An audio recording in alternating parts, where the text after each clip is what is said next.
In 1938, a man sat alone in a room and asked a question no human being had ever dared to ask before. He stared into the void and waited for an answer from the devil himself. What he heard destroyed everything he believed about himself.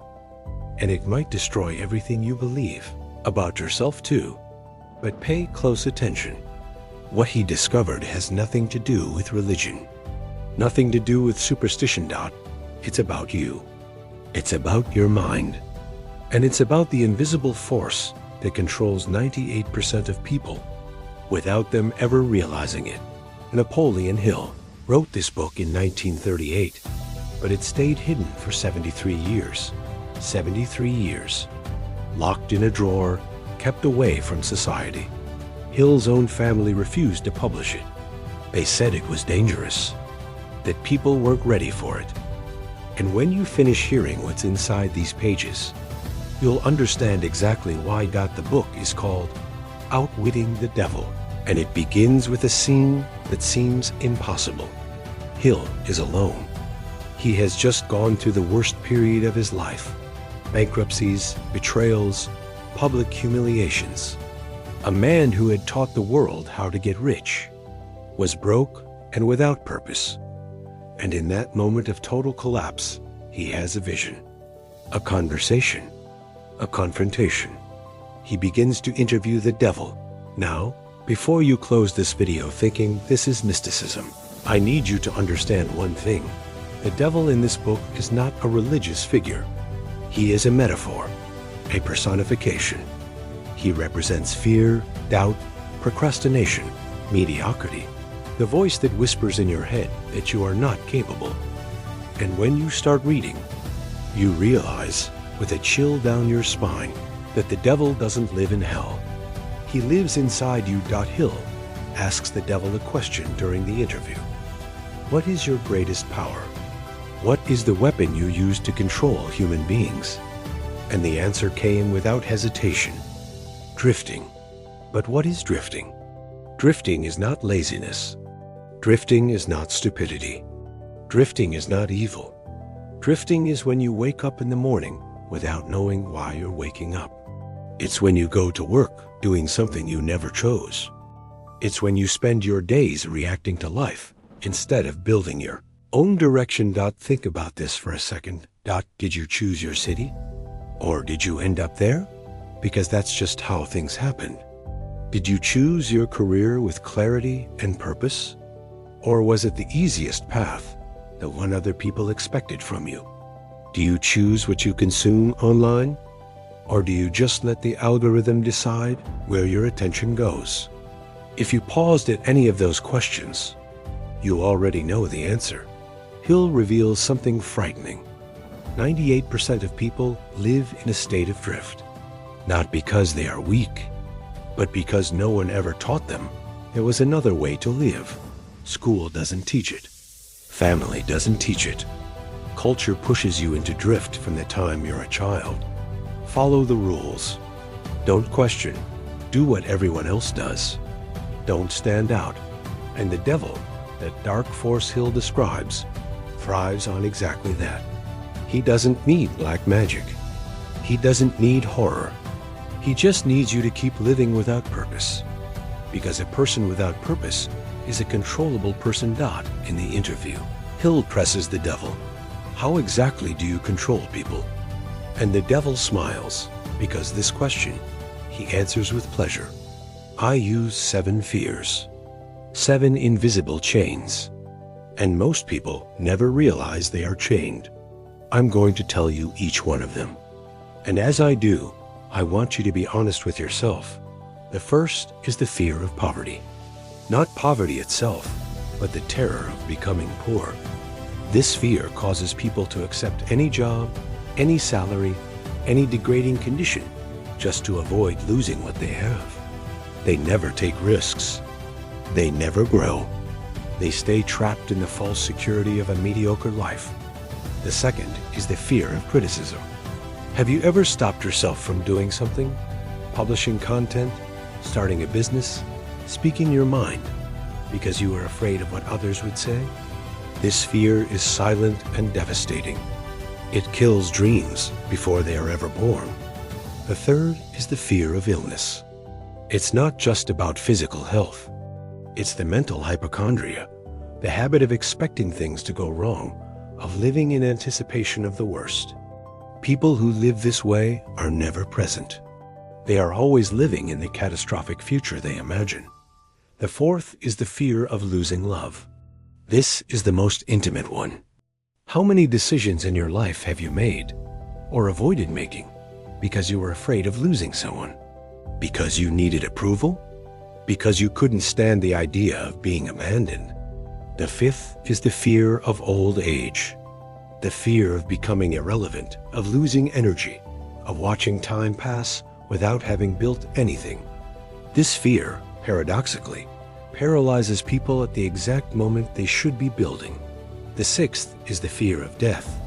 Hill says this is the oldest and most powerful one. And when a person spends their life afraid of dying, they never truly live.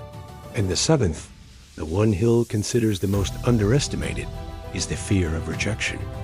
The fear of exposing yourself, of showing who you really are and being turned away.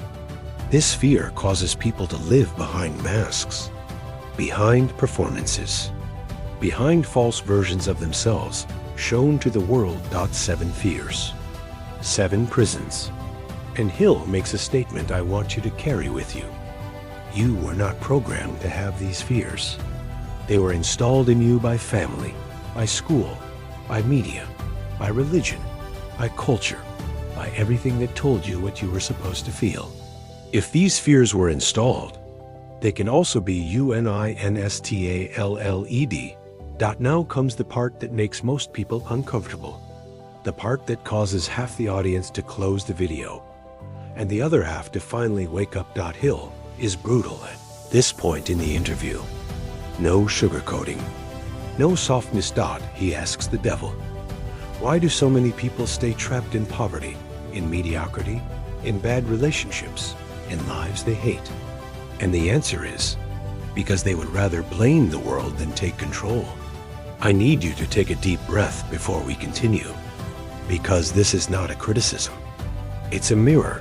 How many times have you said, or at least thought, if the government were different, I'd be better off. If my family had supported me, I would have gone further. If the economy weren't like this, I could start my business. If my boss worked like this, I would be more productive. These statements are not lies. The government can be corrupt. Your family may have failed you. The economy may be rough. Your boss may truly be terrible. But Hill points to something that changes everything. As long as the blame is external, so is the power.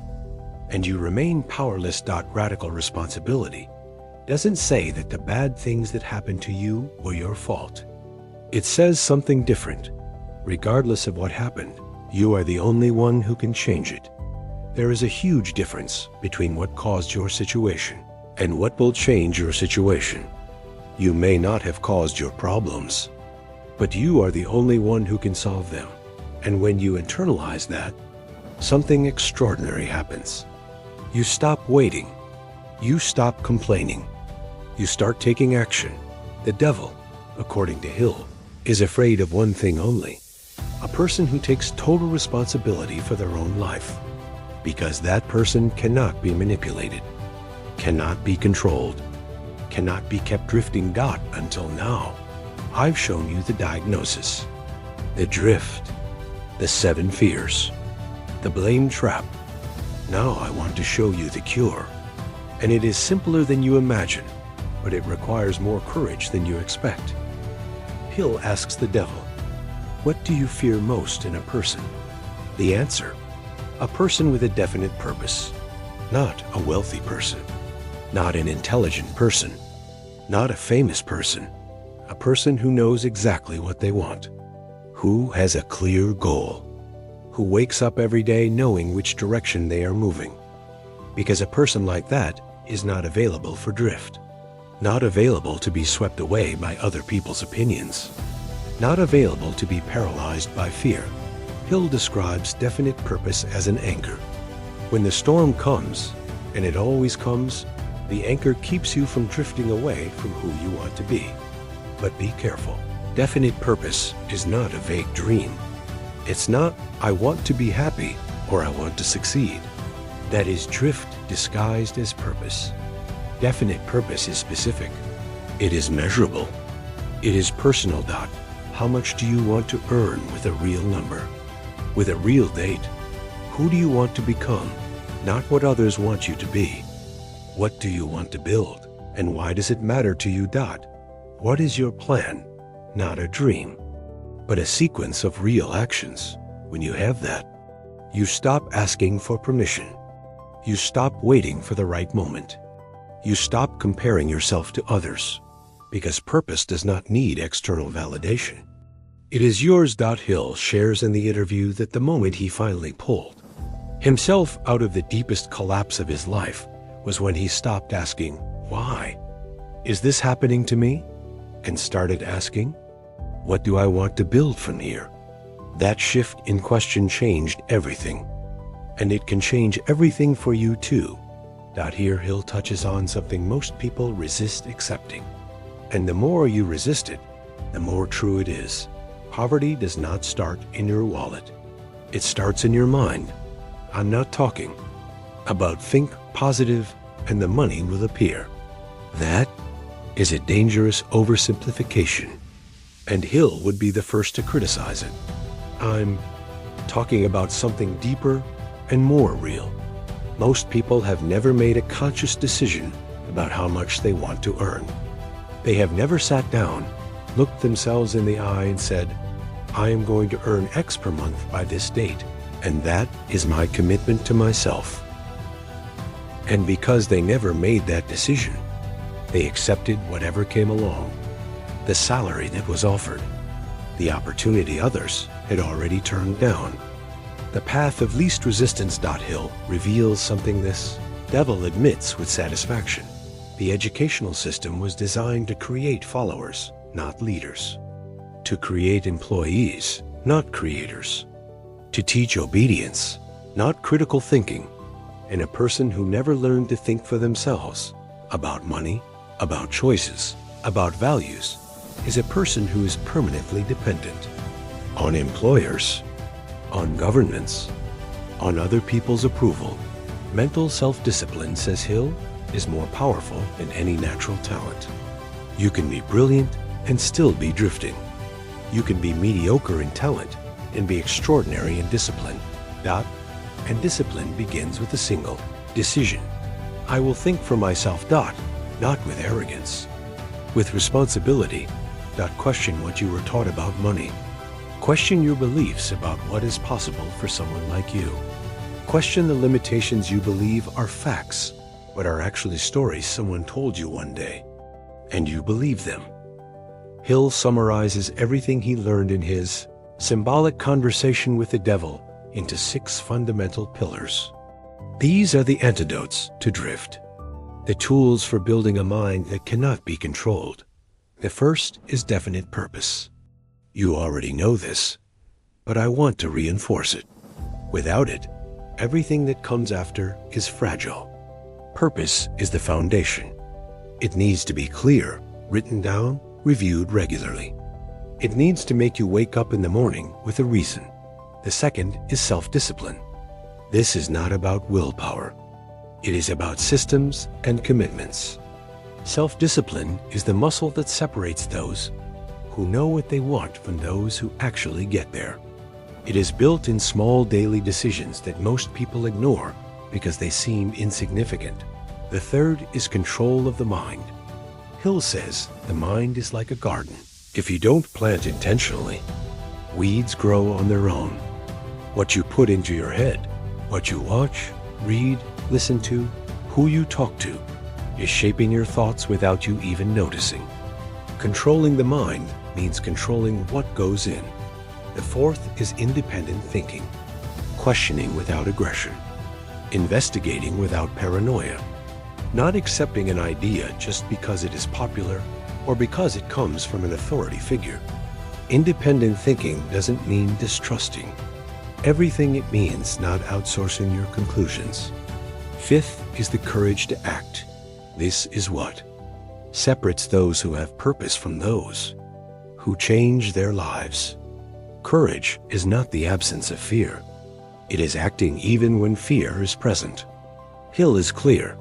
You will never feel completely ready. The perfect moment does not exist. Action creates courage, not the other way around. The sixth is learning from adversity. Hill went through bankruptcies, through betrayals, through humiliations, and he says each one of them was the most important lesson he ever received. Adversity, when faced with purpose, does not destroy you. It builds you. The problem is not the difficulty you face. It is what you decide to do with it. 6 pillars. Not complicated, but profound. And the most important thing, they are within reach of anyone who decides, truly decides, to be smarter than the devil inside them. We have reached the end. But I don't want to finish with a clean, tidy conclusion. I want to finish with a question. The same question Hill asked himself in that dark room in 1938 before he started writing. Who is in control of your mind? Did you wake up today with a clear purpose? Or did you simply react to whatever the day brought? Were your most important decisions made by you, or by other people's opinions, by the fear of judgment, by social pressure? Are your dreams truly yours? Or are they the dreams someone else said you should have? Hill stayed locked in a drawer for 73 years. This knowledge stayed hidden, but now you have heard it. And that changes everything, because knowing is different from not knowing. From this point forward, every time you feel the drift pulling at you, every time fear tries to paralyze you, every time the voice of doubt whispers that you are not capable, you will know what is happening. You will recognize the devil, and recognizing it, it is the first step to defeating it. Napoleon Hill spent decades studying the brightest minds of his era. He spoke with presidents, industrialists, visionaries, and the conclusion of all of it, of an entire life dedicated to understanding success, was this: the difference between those who achieve everything they want and those who spend their lives dreaming is not talent, not luck, not where they came from. It is the conscious decision to take control of their own mind. That decision is available to you right now, in this exact second. What are you going to do with it? If this video reached you at the right moment, that was not a coincidence. Subscribe to this channel, because every week I bring you exactly this. The ideas that the school never taught you, the books that stayed hidden, the mindset shifts that actually change lives. Hit the subscribe button and turn on the notification bell, so the next time I publish something that could change your direction, you will be the first one to know. And if you want to go even deeper right now, the next video is already waiting for you. I broke down another book that reveals how the most successful people in history trained their minds to attract wealth and opportunity, and why most people will never access that level of thinking. It is right there, one click away. I will see you on the other side.